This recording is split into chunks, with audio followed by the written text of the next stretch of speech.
तो दोस्तों इस वीडियो में मैं आपको बताने जा रहा हूँ एक्सरसाइज 10A का सवाल नंबर 11 से। तो देखिए ये जो 11वां सवाल है इसमें क्या बोल रहा है, एक लाइन सेगमेंट खींचा गया है 35 सेंटीमीटर का और इसको दो पार्ट में डिवाइड करो और इस तरह से डिवाइड करो कि उनके बीच में 4 और 3 का रेशियो आना चाहिए। ठीक है, तो इस तरह से 35 सेंटीमीटर का वो जो दोनों पार्ट होगा कितने कितने सेंटीमीटर का होगा ये बताना है। ठीक है, तो अब मैं चलिए आपको लिख के बताता हूँ। तो देखो यार, लाइन सेगमेंट का टोटल लेंथ था 35 cm, रेशियो ये था और रेशियो का जो सम है 4 + 3 मैंने कर दिया है 7 है ना। अब सवाल ये है कि इसके जो पार्ट्स हैं, क्योंकि दो पार्ट में हमने डिवाइड किया है, तो इसके जो पार्ट हैं उनकी लंबाइयाँ कितनी होंगी ना। तो फर्स्ट पार्ट इक्वल क्या हो जाएगा, अब देखो ये जो रेशियो है इसमें पहला नंबर कौन सा है, 4 है, तो 4 को लिख लो ऊपर और जो इसका सम है यानी कि 4 + 3 7, 7 को लिख लो नीचे, यानी सम जो है ना आपको नीचे ही लिखना है और मल्टीप्लाई कर दो उसके टोटल लेंथ से यानी कि 35 से। ठीक, तो आप देख रहे हैं कि 7 × 1 = 7 और 7 × 5 = 35। तो कुल मिला जुला कर आपका क्या आ गया, 4 × ये वाला 5 ना, तो कितना हो गया ये 20 सेंटीमीटर। तो इसका जो है पहला वाला पार्ट आ गया, तो सेकेंड पार्ट कितना हो जाएगा। अरे यार सीधी सी बात है कि अगर देखो पूरा जो है कि 35 सेंटीमीटर का पूरा था लाइन सेगमेंट, अगर उसमें से एक पार्ट आपका 20 सेंटीमीटर आ गया है तो उसको माइनस कर दो 20 को, तो दूसरा वाला पार्ट निकल आएगा, वो कितना हो जाएगा 15 सेंटीमीटर। समझ में तो आ ही गया होगा, यही दोनों आपका आंसर है। तो अब देखते हैं सवाल नंबर 12। इसमें बोल रहा है कि एक फैक्ट्री है जिसमें ना इलेक्ट्रिक बल्ब जो हैं वो बनाए जाते हैं। तो उसमें ऐसा है कि अगर 10 बल्ब बनाया जाता है तो 10 बल्ब में से एक बल्ब जो है ख़राब निकल जाता है ना। तो मतलब क्या हुआ, ख़राब बल्ब और टोटल बल्ब का क्या रेशियो हुआ, 1:10। ये बात याद रखना ना। अब क्या है आगे बोल रहा है कि अगर फैक्ट्री ने प्रतिदिन पर डे, यानी फैक्ट्री जो है डेली 630 बल्ब बनाती है, तो पर डे जो है ये बताइए कि ईच डे यानी पर डे कितने डिफेक्टिव बल्ब बनाती है फैक्ट्री, ये बताना है। ठीक है, तो कोई बड़ी बात नहीं है, रेशियो हमको साफ साफ पता चल ही चुका है, 1:10 का है और इसको किसी तरह से हमें अब ये बताना है कि प्रतिदिन 630 में से कितने बल्ब खराब हो जाते हैं। तो देखो सवाल में यही बताया था ना कि defective bulb ratio total bulbs कितना था, 1 और 10 का। ठीक, तो अब हमें क्या करना है कि पता लगाना है कि डिफेक्टिव बल्ब्स पर डे ना। तो देखो डिफेक्टिव बल्ब्स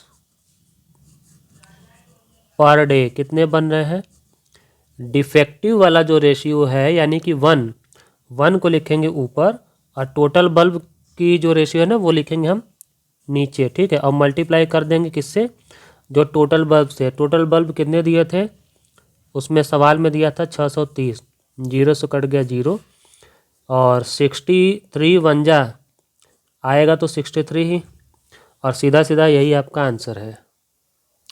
अब देखो जल्दी से सवाल नंबर 13 में क्या बोल रहा है कि रेशियो पता करना है price of a pencil of किसका, बॉल पेन का, यानी एक पेंसिल का और एक पेन का जो है कि कीमत का रेशियो हमें पता करना है। लेकिन कुछ बात बताया है इसने, बात क्या बताया है, इसने आगे बताया है ना कि अगर पेंसिल जो है पर स्कोर यानी 20 पेन, एक स्कोर मतलब ना 20 होता है। ठीक है, जैसे 1 दर्जन माने 12 होता है, तो वैसे एक स्कोर जो लिखा है यहाँ पे इसका मतलब 20 होता है। तो यानी कि 20 पेंसिल का जो खर्चा है 96 रुपये है, और यहाँ पे आगे क्या लिखा है कि डजन यानी कि दर्जन यानी कि 12 बाल पेन यानी 12 पेन का जो खर्चा है वो इतना है। ठीक है, तो हमें एक पेंसिल और एक पेन के खर्चे का रेशियो जो है वही बताना है। तो देखो यार सवाल में जैसा बोला था वैसा मैंने लिख दिया है। कि पर स्कोर यानी 20 पेंसिल की जो कीमत है वो 96 रुपये है। तो यही cost of pencil, cost of each pencil, चलो cost of each pencil equal कितना हो जाएगा, ये हो जाएगा आपका ₹96/20। ठीक है, इसको आप जो है कि ऐसे भी रख सकते हैं या अभी काट भी सकते हैं। मैं सोच रहा हूँ कि इसको अभी ऐसे ही रहने दूँ, तब से और भी लिख लिया है मैंने। Cost of ball pens per dozen यानी 12 पेन की जो कीमत है वो इतनी है, ₹50.40। तो यही कॉस्ट ऑफ जो है कि each pen, cost of each ball pen ना कितना हो जाएगा, यही रुपया कितना, ₹50.40 में, क्योंकि दर्जन मानी 12 था ना, तो इसमें हम 12 से डिवाइड कर देंगे। ठीक है, अब है इच पेंसिल की कीमत इतनी और इच बॉल पेन की कीमत इतनी। ठीक है, यही दोनों का रेशियो जो है वो हमसे बोला था निकालने के लिए। मतलब रिक्वायर्ड रेशियो इक्वल क्या हो जाएगा, ये वाला पैसा, हम देखो रुपया करके ही लिख दे रहा हूँ, 96/20 और अगला पैसा क्या है, ₹50.40/12। ठीक है, अब इसको हम सॉल्व करेंगे कैसे। तो इसका सबसे बढ़िया तरीका ये है कि आप जो नीचे डिनोमिनेटर्स हैं ना 20 और 12, इन दोनों का ले लीजिए एलसीएम। और मैं आपको बता दूं, आप 20 और 12 का जो एलसीएम निकालेंगे तो आपका एलसीएम आ जाएगा 60। ठीक है, और जब 60 आ जाएगा ना तो आपको दोनों नंबर्स में जो है कि, अब मैं ये यूनिट नहीं लिख रहा हूँ, मैं सीधे लिख रहा हूँ, इसमें हमें किससे मल्टीप्लाई करना है, 60 से, जो एलसीएम आया था ना। और इधर भी लिख देंगे 50.40/12 मल्टीप्लाई 60। ठीक है, 60 से आप करेंगे ना, इससे फ़ायदा है कि फटाफट कट जाएगा, यहाँ 3 आ जाएगा, 12 एकम 12, 12 पंचे 60। तो अब जो है आपका आंसर क्या आ सकता है, 96 को 3 से मल्टीप्लाई करिए, कितना आएगा, 6 तियाँ 18, 1 9 तियाँ 27, 1 28, 288। और रेशियो इन दोनों का मल्टीप्लाई करेंगे तो आ जाएगा 5 0 जा 0, 5 4 जा 20 का पॉइंट तो लग जाएगा, 2 5 0 0 यानी कि 2 5 5 25, ये इतना आएगा। ठीक है, अब आगे क्या करना है आपको ना, 288 जो है, और यहाँ जो पॉइंट के बाद 200 जो जीरो है ना वो बेकार है, पॉइंट के बाद केवल जीरो हो तो वो आप नहीं लिखेंगे तो भी चलेगा। अब आपको सीधी सीधी बात है, यानी आपको नंबर एकदम क्लियर मिल चुका है, 288/252। इसको खूब काटिए, जैसे भी काट सकते हैं। मैं सोच रहा हूँ कि सबसे पहले तो इन दोनों को मैं 4 से ही काट दूँ। तो इसको काटेंगे 4 से, 4 से 28, 4 दूना 8, और ये काटेंगे 4 से, तो 4 संग 24 और 4 तियाँ 12। अब ये दोनों कटेगा किससे, 9 से, 9 8 72 और 9 7 63, यानी कि अब जो है आपका आंसर कितना आ गया है, 8:7। ये है आपका आंसर। तो अब देखिए सवाल नंबर 14, इसमें क्या बोल रहा है ना कि कोई जो है कि लंबाई चौड़ाई का जो रेशियो है वो है 5:3। ये है लेंथ लंबाई और ये विड्थ मानी चौड़ाई। तो 5 और 3 का रेशियो है। तो बोल रहा है कि लंबाई जो है आप पता करिए। ठीक है, लंबाई यानी लेंथ आप पता कीजिए अगर विड्थ यानी चौड़ाई 42 मीटर हो तो चलिए अब मैं इसको आपको दिखाता हूँ। तो देखो सवाल में ना लेंथ विड्थ दे दिया है। अब आप एक स्टेटमेंट खुद लिख लीजिएगा कि let the length equal B या एक्स, या कुछ भी मान लीजिएगा। मैं ना यहाँ पे बी नहीं एक्स मान लेता हूँ ना, तो एक्स मान लेता हूँ। यहाँ पे लेंथ और विड्थ का रेशियो हम लोग पहले लिख लेते हैं। ठीक है, क्या हो जाएगा, 5 और ये 3, ये तो पहले ही दिया था। अब विड्थ क्या दे दिया था, 42 मीटर ना, 42 मीटर। तो ये लेंथ हम एक्स मान लेते हैं। ठीक, तो ये जैसा भी है इसको आप वैसे ही उतारिए, लेकिन फ्रैक्शन वाले मॉडल में, 5/x बराबर 3/42। ठीक है, अब इसका जब हम ऐसे ऐसे करके क्रॉस मल्टीप्लाई करेंगे तो क्या आएगा, 3 का x में मल्टीप्लाई होगा तो 3x इधर लिख लेते हैं और इसका इसमें करेंगे 5 × 42 ना। अब देखिएगा ध्यान से कि हम यहाँ मल्टीप्लाई करेंगे नहीं, सिर्फ x इक्वल लिख करके ऐसे ही इसको छोड़ देंगे, ये इस तरह से, ताकि हम इसको पहले काट सकें। 3 और यहाँ आ जाएगा 14, ठीक है। 14 5 जा कितना आता है 70, यानी आपका जो लंबाई है ना इसका वो आ जाएगा 70 मीटर। ये है आपका आंसर। तो देखिए अब सवाल नंबर 15, इसमें बोल रहा है कि किसी फैमिली का इनकम और सेविंग का रेशियो 11 और 2 है। तो बोल रहा है कि इसका खर्चा, यानी कि क्या, ये एक्सपेंडिचर, खर्चा पता करिए। अगर सेविंग जो है ना, सेविंग अगर इनका 1520 रुपये है तो एक्सपेंडिचर यानी खर्चा पता करना है, ठीक है। जबकि रेशियो में खर्चा था ही नहीं, एक्सपेंडिचर ना तो ये है ना तो वो है। तो इनकम और सेविंग का रेशियो है, इसकी मदद से हमें एक्सपेंडिचर कैसे निकालना है चलिए बताता हूँ। तो देखिए इसमें सवाल के हिसाब से ना,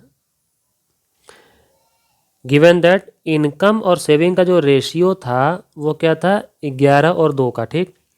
लेकिन हमको तो सेविंग की मदद से एक्सपेंडिचर निकालना है, और आपको पता है एक्सपेंडिचर मानी खर्चा कैसे निकाला जाता है, इनकम में से सेविंग को जब घटा देते हैं ना तो एक्सपेंडिचर आता है। इसीलिए अब हम क्या करेंगे, ये देखो, एक्सपेंडिचर और सेविंग का हम रेशियो निकालने की कोशिश करेंगे, ठीक है। तो एक्सपेंडिचर जब होता है ना तो इनकम में से सेविंग घटाते हैं, तो उसमें भी ना ये इसका जो रेशियो है इसको ही घटा देते हैं। चलो एक ब्रैकेट में लिख लेते हैं 11 - 2, ठीक है। तो ये हमारा रेशियो किसका मिल गया, इसका एक्सपेंडिचर का। और सेविंग का तो हमें साफ साफ पहले से ही नज़र आ रहा था 2, तो यहाँ भी सेविंग की जगह पे हम ऐसे 2 लिख देते हैं, ठीक। तो यहाँ पर क्या आ गया हमारा 9:2, ठीक है। अब आपको करना क्या है, ऐसे लिखना है यहाँ पे क्या, एक्सपेंडिचर, और यहाँ पर क्या लिखना है, सेविंग्स, ठीक है। इस तरह से भी आप कर सकते हैं। एक्सपेंडिचर में क्या आ गया 9, तो सेविंग कितना है 2। तो एक्सपेंडिचर हमें पता करना है, मान लीजिए कि x, तो सेविंग कितना इसने दिया हुआ था, रुपया जो है कि 1520, ठीक है। अब इसको जो है ना आप एक स्टेटमेंट यहीं बीच में ही लिख सकते हैं कि let the expenditure of the family is, यही वाला x, ठीक है। मैं आगे का बता देता हूँ फटाफट। अब आगे क्या करना है, इस आइटम को जो है कि इन चारों आइटम को ना फ्रैक्शन वाले मॉडल में ऐसे लिख लेना है, 2 क्या हो जाएगा 1520, ठीक। तो यहाँ पे अब क्या हो जाएगा, क्रॉस मल्टीप्लाई में करना है, तो x का इसमें हो जाएगा तो 2x, सामने क्या हो जाएगा 9 × 1520, ठीक।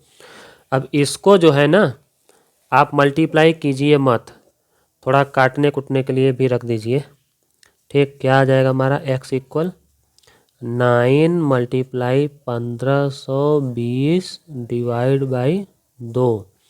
तो 2 से जब हम काटेंगे इसको तो 2 × 14, 2 × 12, इतना आएगा ना, यानी कि 9 × 760। तो हमारा आंसर कितना आ जाएगा, रुपया इतना। इसको हम चलते हैं मल्टीप्लाई अब करेंगे तो कितना आ जाएगा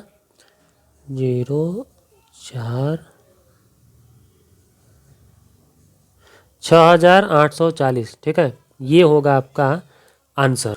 तो देखिए जो सवाल नंबर 16 है इसमें क्या बोला जा रहा है कि एक फैमिली है जिसका इनकम और एक्सपेंडिचर, यानी उसकी जो आमदनी है और उसका जो खर्चा है उसका रेशियो है 7 और 6, ठीक है। अब बोल रहा है कि सेविंग कितनी होगी ये पता करना है अगर उसकी इनकम जो है 14,000 रुपये है तो, ठीक है। तो देखो मैं एक बात बता दूं आपको, इनकम और एक्सपेंडिचर का तो रेशियो दिया है, सेविंग का तो कोई रेशियो दिया नहीं है। अब पूछ रहा है सेविंग, तो इसके लिए कुछ दिमाग लगाना पड़ेगा। चलिए मैं आपको लिख के बताता हूँ। तो देखो यार इतना तो दिया है, इनकम और एक्सपेंडिचर का रेशियो इतना है। अब मैं बताता हूँ आपको कि हमसे पूछा गया सवाल में सेविंग्स कितना है, ठीक है। तो सेविंग वाला रेशियो भी तो पता होना चाहिए, इसीलिए अब हम लिखेंगे इनकम और सेविंग्स, इनका रेशियो अब हम पता करते हैं, ठीक है। तो इनकम है 7 वाला, ठीक है, तो इसको 7 लिख देते हैं, ठीक। लेकिन हमें पता होना चाहिए कि जो सेविंग्स होता है ना, वो इनकम माइनस एक्सपेंडिचर करने से ही पता चलता है। तो इसका इसमें से ये अगर माइनस करना है तो इसका मतलब रेशियो का भी माइनस करना है, तो 7 में से 6 माइनस कर लेते हैं। ये देखो इस तरह से 7 - 6, ठीक है। तो 7 और रेशियो 1 इतना आएगा, ठीक है। तो ये रेशियो किसका है? इनकम का और सेविंग के, इन दोनों के बीच का रेशियो इतना है, ठीक। अब इसी का हम करेंगे इस्तेमाल। कैसे? ये देखो, एक तरफ हम लिख लेते हैं इनकम और एक तरफ बड़े आराम से लिख लो सेविंग्स, ठीक है। और एक लाइन और भी लिख सकते हैं कि लेट डियर सेविंग्स एज कितना? x, ठीक है। मान लिया कि उनका जो सेविंग्स है ना वो x है। तो अब ऐसे में इनकम सेविंग का रेशियो तो 7:1 है, तो यहाँ पर लिख लो 7 और यहाँ पर लिख लो 1। और पैसे में कितना था? इनकम कितना दिया था? रुपया 14,000, ठीक है, 14,000। तो सेविंग हमने मान लिया है ना x, तो चलो हम लिख लिया x। अब ये जो सिस्टम हमने बना दिया यहाँ पे, इसी को एकदम फ्रैक्शन वाले मॉडल में लिख लेना है ऐसे, 14,000 बराबर ये जो है कि 1/x, ठीक है, इस तरह से। अब इसी को कुछ भी अपना जो है कि जुगाड़ पानी लगा के, वो होता है ना क्रॉस मल्टीप्लाई करके, तो x का इसमें मल्टीप्लाई करेंगे 7x आएगा, इसका इसमें मल्टीप्लाई करेंगे तो कोई फ़र्क ही नहीं पड़ेगा, इतना आ गया। अब हम क्या करेंगे, x = 14,000/7, ठीक। ये 7 जो है यहाँ डिवाइड करने चला आया है। अब क्या आ गया हमारा? 7 दूना 14, तो यहाँ मैं रुपया लिख देता हूँ, रुपया 2,000 आ जाएगा आपका आंसर। यानी इनका जो है सेविंग कितना है? सेविंग इनका है रुपया 2,000। अब आप लास्ट में एक स्टेटमेंट अपने मर्जी से लिख सकते हैं कि भैया इनका जो है ना सेविंग है वो 2,000 है। आप जैसे लिखना है वैसे लिख लीजिए। अब देखो ये जो 17वां सवाल है, इसमें बोल रहा है कि जिंक है, कॉपर है, इन दोनों से मिला के कोई एलॉय बना हुआ है जिसमें जिंक और कॉपर का जो रेशियो है वो 7 और 9 का है। अब बोल रहा है कि अगर कॉपर का, यानी इस कॉपर का जो वेट है उस एलॉय में अगर इतना है 11.7, तो पता करिए कि उसमें जो है कि जिंक का वेट कितना है, ठीक है। ये बहुत आसान है, चलिए ये तो डायरेक्ट हो जाएगा। तो इसको सॉल्व करने के लिए मैंने यहाँ हेडिंग लिख लिया है, और आप चाहें तो यहाँ ब्रैकेट में ना केजी लिख सकते हैं, जैसे कि क्योंकि वेट जो दिया है वो केजी में है ना। चलो यहाँ भी लिख लिया मैंने केजी, लेकिन रेशियो भी लिख लेते हैं, क्या दिक्कत है। 17वां जो है, अगर ये जिंक में 7 का हिस्सा है तो कॉपर में कितना था? 9 था ना। और वेट किसका दिया था? कॉपर का। तो कॉपर के नीचे लिख लेते हैं कितना? 11.7, ठीक है। केजी मैंने यहीं पे लिख दिया, तो यहाँ लिखने की ज़रूरत नहीं है। और इसका हम x मान लेते हैं, और मैंने यहाँ डायरेक्ट x मान लिया है। आपको एक स्टेटमेंट ऊपर ही लिखना होगा, तो आप लिख सकते हैं अपने से कि let the weight of zinc in that alloy equal x kg।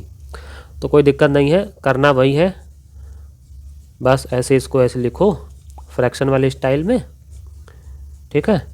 और बस इसका जो है कि क्रॉस मल्टीप्लाई चालू कर दो, 9x ऐसे लिख लो, बराबर इन दोनों का मल्टीप्लाई हो जाएगा। अब आगे क्या होगा फटाफट, अब हम इसका जो है कि गुणा गणित चालू कर देते हैं। देखो इसको ना मल्टीप्लाई पहले करो मत, ठीक है। पहले कोशिश किया करो कि जितना हो सके कट ही जाए तो बहुत अच्छा रहे, क्योंकि कट जाने से ना, यानी कि डिवाइड हो जाने से नंबर थोड़ा सा छोटा हो जाता है, तो वो बल्कि बढ़िया रहता है। अच्छा हम देखते हैं 9 से ये कटता है कि नहीं। तो मैं बता दूं कटेगा, 9 × 1 = 9 और 9 × 1 = 9 और 2 बचेगा, पॉइंट लग जाएगा, 9 × 3 = 27, इतना आ रहा है ना। यानी कि मल्टीप्लाई आपको करना है 7 × 1.3। तो ये जब आप मल्टीप्लाई करेंगे तो आ जाएगा 9.1। और आपको यूनिट तो लगाना ही लगाना है केजी। अब आखिरी में एक स्टेटमेंट आप लिख लीजिएगा कि जो है कि weight of zinc is 9.1 kg। काम ख़त्म। और चलो देखते हैं अब सवाल नंबर 18। ये क्या बोल रहा है कि एक बस है जो कि 2 घंटे में 128 किलोमीटर चला जाता है ना, और जबकि ट्रेन है, ट्रेन जो है कि 3 घंटे में 240 किलोमीटर जाती है ट्रेन, ठीक है। तो find the ratio of their speeds. देखो यार, स्पीड इसमें दिया तो है नहीं, लेकिन डिस्टेंस और टाइम दिया है, तो उसकी मदद से ना हम जो है कि बस का और ट्रेन का जो स्पीड पहले निकालेंगे, उसके बाद उनके जो स्पीड होंगे उनका रेशियो बाद में निकालेंगे। तो देखो यार, इसी फार्मूला से स्पीड निकालना है बस का और ट्रेन का। तो अब हम क्या करेंगे, सबसे पहले निकालेंगे किसका स्पीड, स्पीड ऑफ बस, ठीक है। तो बस कितना डिस्टेंस कवर किया था, 128 किलोमीटर ना। अच्छा, टाइम कितना लगाया था, 2 घंटा, 2 HRS, ठीक है। इससे इसको डिवाइड करेंगे ना तो आ जाएगा आपका 64 यूनिट क्या रहेगा, किलोमीटर प्रति घंटा, इस तरह से किलोमीटर पर आवर्स। अब क्या है, बस का तो हमने निकाल लिया स्पीड, अब निकालेंगे किसका, speed of train, TRAIN, train, ठीक है। ट्रेन कितना चला था, 240 ना, 240 किलोमीटर, और कितना टाइम लिया था, 3 घंटा। तो इसमें भी अगर आप डिवाइड करेंगे 3 से इसको तो आएगा 8 लिख के 0, और यूनिट वही है किलोमीटर पर आवर्स, ठीक। तो इस तरह से हमने दोनों का जो स्पीड है, स्पीड तो निकाल लिया है। अब क्या वो बोल रहा था सवाल में, सवाल में वो बोला था कि उन दोनों के स्पीड का जो रेशियो है वो निकालो, यानी कि रेशियो ऑफ दियर स्पीड्स। तो उनके स्पीड का रेशियो क्या है, पहला था 64 और दूसरा क्या था, 80, ठीक है। यानी हम इसको ऐसे लिख सकते हैं, 64 ऊपर और 80 नीचे। तो दोनों हम देख रहे हैं कि 8 से तो सीधे सीधे कट रहा है, तो पहले तो इसको 8 से काटो, तो 8 8 जा और 8 10 जा, ठीक है। अब ये जो दोनों है, ये दोनों 2 से कट जाएगा, ठीक है। तो यहाँ क्या 2 से काटेंगे तो 2 4 जा 8 और 2 5 जा 10, यानी हमारा जो रेशियो आएगा वो क्या आएगा, 4 पहले आएगा और 5 जो है बाद में आएगा, ठीक है। मतलब कि ये ट्रेन जो है वो ज़्यादा स्पीड से चल रहा है, ठीक। यही है आपका आंसर। तो देखो यार, ये जो 19वां सवाल है ना, इसमें बोल रहा है कि कुछ पेयर्स दिए हुए हैं, रेशियो के पेयर्स। तो जैसे इसमें ये एक पेयर है रेशियो का, एक दूसरा रेशियो है, तो इन दोनों रेशियो में से बड़ा रेशियो कौन है, विच रेशियो इज़ लार्जर, बस हमें पता करना है, ठीक है, कि ये बड़ा है रेशियो कि ये वाला बड़ा है। तो इसके लिए देखो यार, 2 तरीका होता है, एक तो वैसे ही क्लासिकल होता है और एक अल्टरनेटिव मेथड भी होता है। तो मैं किसी किसी में क्लासिकल मेथड बता देता हूँ, किसी में अल्टरनेटिव मेथड बता देता हूँ। आपको जो मेथड सही लगता है आप उससे कर सकते हैं। चलिए अब शुरू करते हैं। तो देखो यार, पहले तो ये जो रेशियो दिया हुआ है ना, इसको हम लिखेंगे फ्रैक्शन वाले स्टाइल में, ये इस तरह से, ठीक है। अब इसमें आप ध्यान दीजिए, जो मेन जो मेथड होता है, जो क्लासिकल मेथड होता है, वो ये होता है कि इन दोनों के जो डिनोमिनेटर्स हैं 4 और 16, इनका हमें लेना है एलसीएम, ठीक। आप 4 और 16 का एलसीएम लेंगे तो आ जाएगा 16, और जब 16 आ जाएगा तो हमारी कोशिश ये होगी कि हम ये जो इसके डिनोमिनेटर्स हैं उसको 16 बनाएं। अब जैसे कि इधर तो देखो 16 लिखा है पहले से ही, तो इसको कुछ नहीं करना है, ठीक। लेकिन इधर जो है इसको 16 बनाना है, तो 4 में क्या मल्टीप्लाई करें कि 16 हो जाए, तो आप कहेंगे 4 से, तो 4 से नीचे मल्टीप्लाई करेंगे ना तो ऊपर भी करेंगे, तो इसलिए अब यहाँ क्या हो जाएगा, 12 ऊपर और 16 नीचे, ठीक है। और यहाँ पर क्या है, 9 ऊपर और 16 नीचे। अब देख रहे हैं आप कौन बड़ा है, नीचे अगर बराबर हो जाता है ना तो ऊपर ये वाला बड़ा है, ये वाला छोटा है, तो इसका मतलब ये वाला बड़ा है। इधर ये जो सिंबल है, इसका मुंह जिधर खुला होता है उधर ही बड़ा होता है, ठीक है। तो अगर लेफ्ट वाला बड़ा है तो लेफ्ट में कौन था, 3/4, तो इसका आंसर आएगा कि 3/4 इज लार्जर, ठीक है। और अगर आंसर में आपके ये 916 वाला दे रहा है तो वो गलत बता रहा है। आप अपने स्कूल के टीचर से कंफर्म कर सकते हैं। अब चलिए अब हम आगे बढ़ते हैं। अब देखिए दूसरा वाला जो है ना, इसको भी मैं आपको ऐसे ही करके बताता हूँ। मेथड आपको समझ में अच्छे से आना चाहिए बस। अब जैसे ये क्या है 5/12, ठीक है, और लिखते चलो 17/30, ठीक है। आप जब 12 और 13 का एलसीएम लेंगे तो आपका आएगा 60। आप एलसीएम निकाल के देख सकते हैं। तो जब 60 आएगा ना, तो हमें जो डिनोमिनेटर से इसको 60 बनाना भी तो है, तो 12 में 5 से मल्टीप्लाई करिए तो 60 आ जाएगा। तो ऊपर भी 5 से करना ही पड़ेगा, ठीक। ये सिंबल ऐसे लगाते चला करो और यहाँ पे और लिखते चलते हैं। अब 17/30 है, 30 को 60 हम कैसे बनाएंगे, 2 से मल्टीप्लाई करेंगे तो ऊपर भी 2 से करना पड़ेगा, ठीक। अब आगे क्या है 5×5 = 25 और नीचे तो 60 ही आना है। यहाँ क्या होगा 17×2 = 34, ठीक है, और नीचे तो 60 ही आना है। अब आप बताइए नीचे जब दोनों बराबर है तो ऊपर 25 बड़ा है कि 34 बड़ा है, तो आप कहेंगे ये वाला बड़ा है। तो ये जो सिंबल है इसका मुंह इधर की ओर कर दो, ये बड़ा है ना। तो ये वाला राइट साइड वाला बड़ा है, तो रेशियो राइट साइड कौन था, ये वाला था। तो इसका सही आंसर क्या है कि 17:30। ये जो रेशियो है ये इज लार्जर, ठीक है। अब जो तीसरा वाला है ना उसको हम बताएंगे आपको अल्टरनेटिव मेथड से। देखिए जो तीसरा वाला है, अब तीसरे में हमको लिखना तो है फ्रैक्शन वाले ही स्टाइल में ही 3/7 और 4/9, इतना तो हम लिख ही लेंगे, ये ऐसे बना सकते हैं, ठीक है। अब आगे क्या है क्रॉस मल्टीप्लाई। याद रखना एक बात, इसको इससे मल्टीप्लाई करना है और इसको इससे मल्टीप्लाई करना है, ठीक है। तो सवाल ये है कि इसको मल्टीप्लाई करके हम पहले लिखें कि इन दोनों को मल्टीप्लाई करके हम पहले लिखें। तो मैं बता दूं आपको, ऊपर का नंबर जैसे 3 है और यहाँ जो 4 है ना, ऊपर का नंबर पहले ही लिख लिया करो, जो जहाँ है वहीं पर। 3 इधर ही रहेगा और 4 उधर ही रहेगा। ये एकदम अच्छे से अपने माइंड में सेट कर लेना, कहीं उल्टा मत कर देना, ठीक है। यहाँ तो हमें और लगाना ही है OR, ठीक।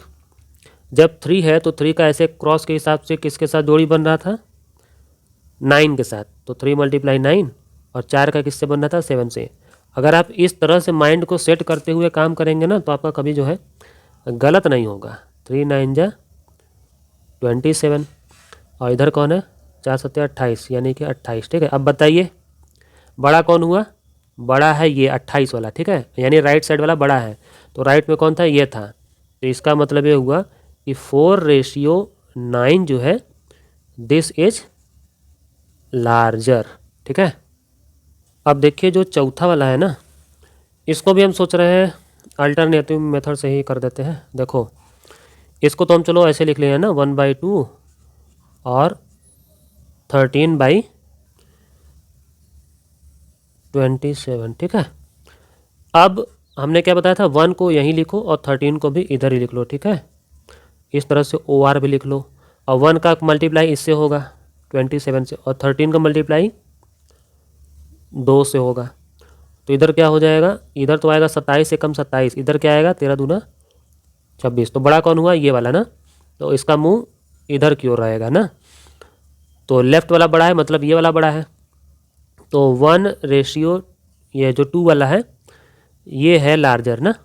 एक बात मैं और बता दूं, ये कभी मत सोचना कि ये तो छोटे छोटे नंबर है और ये 13 27 बड़ा बड़ा नंबर है, तो जिसका बड़ा नंबर होगा वही रेशियो बड़ा होगा, ऐसा नहीं होता है, ठीक है। ये रेशियो की कहानी कुछ अलग ही होती है। तो इस तरह से आपको करना था ये। और अब देखो 20वां वाला जो सवाल है ये बड़ा मज़ेदार है। ये तो वही चीज़ है जैसे कि इक्विवेलेंट फ्रैक्शन निकालते हैं ना, तो इसको बस फिल इन द ब्लैंक करना है। इसको करने में ज़्यादा मज़ा आएगा, चलो अब मैं बताता हूँ। अब देखो इसमें क्या है ना कि जैसे ऐसे लेफ़्ट टू राइट ऐसे देखा करो ना, लेफ़्ट राइट, ठीक है।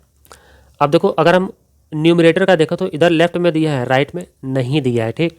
तो अब नीचे आ जाओ, डिनोमिनेटर में देखो लेफ्ट में भी दिया है, राइट में दिया है ना। तो अब यहीं पर आपको सोचना है।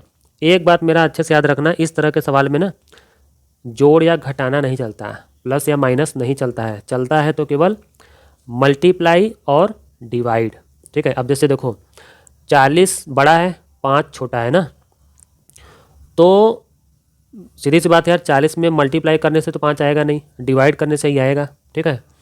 तो क्योंकि हमको इधर से देखते हुए इधर भरना है तो नीचे भी हम वही प्रोसेस करेंगे। 40 को देखते हुए 5 कैसे लाया जा सकता है, तो ये देखो 40 में हम क्या डिवाइड करें कि 5 आ जाए, तो आप कहेंगे कि 8 से, ठीक है। तो ये देखो डिवाइड बाई 8 करो, तो ऊपर जो लिखा है ना उसको भी 8 से डिवाइड करना ही पड़ेगा। ये एकदम से फंडामेंटल होता है। तो जब 8 से हम डिवाइड करेंगे इसको तो 5 आ ही जाएगा नीचे, वो तो पहले से ही लिखा है। तो इसको भी तो 8 से करेंगे, तो 8 से 24 को डिवाइड करेंगे तो आ जाएगा 3, ठीक है। तो यहाँ पर आप भर दीजिए 3, ठीक है।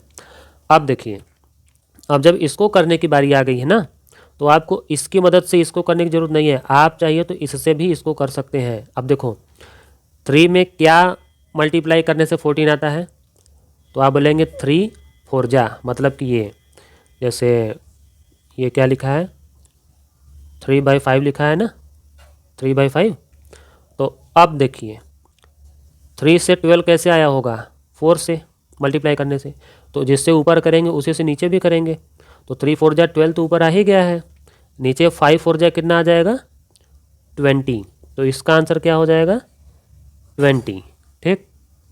अब देखिए दूसरा वाला है। दूसरा वाला भी ना आप वैसे ही कर सकते हैं जैसे आप इसका पहला वाला किए थे, लेकिन आप मैं बता दूं आप ओरल भी कर सकते हैं। इस तरह के छोटे मोटे सवाल ना आप बिना पेन से लिखे भी कर सकते हैं। अब जैसे कि देखिए मेरी बात ध्यान से सुनिए। आप देखिए आपको पता नहीं चलेगा जैसे कि हम 36 से 4 कैसे लाएं ना, तो एक काम किया करिए 4 से ही 36 को डिवाइड कर दिया करिए इस तरह से। देखो यार मैं तो वैसे बता देता हूँ, बिना लिखे ही आप कर सकते हैं, लेकिन मैं आपके लिए लिख के बता सकता हूँ। ये देखिए 4 से डिवाइड करोगे तो सीधी सी बात है 9 आएगा, ठीक है। तो जो 9 आया है ना इससे डिवाइड कर दो इसको। तो 9 से जब हम 63 को डिवाइड करेंगे तो कितना आ जाएगा, यहाँ पे आ जाएगा आपका 7, ठीक है। यानी इससे डिवाइड करके पता कर लिया करो क्या नंबर है, और उसी नंबर से इसको भी डिवाइड कर दोगे तो यहाँ पे छोटा नंबर आ जाएगा। एक चीज़ और, बड़े से छोटा नंबर की डायरेक्शन में हम आ रहे थे इसीलिए यहाँ पे डिवाइड करवाए हैं ना। अब देखो यहाँ पर क्या है 7 से इसको कैसे ला सकते हैं, मल्टीप्लाई करके ना। तो किससे मल्टीप्लाई करेंगे, मान लो आपको पता नहीं है ना, तो 7 से इसको पहले डिवाइड कर लो, ऐसे मन में ही डिवाइड कर लो, कोई दिक्कत नहीं है। तो 7 3 जा आएगा। तो जो ये जो क्वेश्चन आ रहा है ना 3 जा, इस 3 को इसमें मल्टीप्लाई कर लो। अच्छा अब यहाँ पे मैंने डिवाइड करने को क्यों बोला था और यहाँ पे मैं मल्टीप्लाई करने को क्यों बोल रहा हूँ, इसके भी पीछे भी एक फैक्ट है। फैक्ट ये है कि यहाँ बड़ा नंबर से हमको छोटे नंबर की ओर आना था, इसीलिए हम डिवाइड करवा रहे थे, ठीक है। और यहाँ पर देख रहे हो ये जैसे कि छोटा नंबर है और बड़े नंबर के डायरेक्शन में जा रहे हैं ना, तो इसीलिए जो ये क्वेश्चन आ रहा है ना इससे हम मल्टीप्लाई करेंगे, ये होता है कंसेप्ट। तो यहाँ पे 3 आया है तो 4 3 जा 12, ये है इसका आंसर। अब देखो यार ये वाला जो है ना, इसमें मैं सोच रहा हूँ कि बिल्कुल कोई रफ वर्क किए बिना आपको डायरेक्ट ओरल ही बता दूँ, ठीक है। इसके लिए कैसे होगा, 7 से इधर आना है ना, तो देखो 7 से इधर कैसे आए हैं, बड़ा नंबर आए हैं मतलब मल्टीप्लाई करके आए हैं। तो 7 का टेबल बोलो ना, 7 4 जा 28, तो इसको भी 4 जा बार बोलो, तो 5 4 जा 20, ठीक है। एक आंसर आ गया।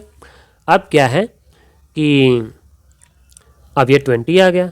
अब मैं बताऊँ आपको, ज़रूरी नहीं है कि आप इसकी मदद से ही इसको लाइए, कोई दिक्कत नहीं है। आप 5 से इसको ले आइए, तो 5 7 जा होता है ना 35, तो इसका भी 7 जा ही बोल दो। 7 7 जा कितना हो जाएगा 49 आ गया दोनों आपका आंसर, ठीक है। और ये वीडियो देखकर आपको मज़ा आया हो तो चैनल को कर लेना सब्सक्राइब।